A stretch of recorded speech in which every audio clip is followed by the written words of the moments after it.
لا تولي فاصلين على المقتين فانا أودي يروح على بالجان فلبير على مون جت إنساني تخلينا نجيم جروني أول لنا دوني أول لنا جروني ولا لنا أولير قاعد قرب في ديرات عبد السلام فأحمد كيزوقنا عبد الله من زكاة كان جامن عبد الله كيزوق من إرجلي أجيبه جان ولا أنزلي يترو في وريه روسانجا أنا كيف النجار قارن ورمي جات ولا ما جيتو بديجي كورني على موفا شهلا كاول جسمات بي كداني فاجي لبا شمس الدين عبد الله سليكي كان نمبرا كان ما قاتني كنا فودني من جات ولا ما wanni inni godhaadhaa ture anuu seenaa jiraataa lubbuudhaan dubbatu jechuudhaan barbaade.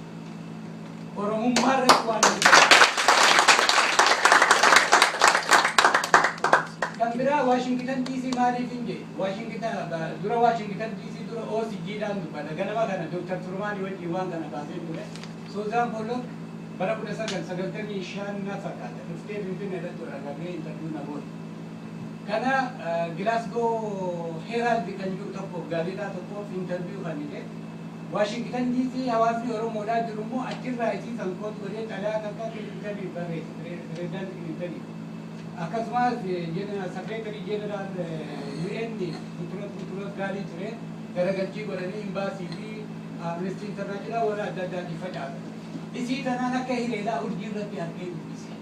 Samboodaan wanta tokko isaanii waliin haasofne maqaan hin qabu ana ta'uu arge gaariidhaa sanuma qaban.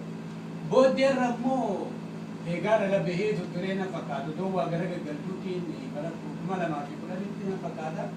Odumaan OCG keessaa deddeemuu pireeziriiliif isaan yeroo isaan waa'ee hiriyaarra baasan baadha. Kanaaf Dr. Turmaanii tas jira Washington DC kana mechaa tullama utubaa manaa kan waliin nu qabe gaaddisa kana waan sadeen kana irratti ragaa bahuu barbaadee fayyadaa.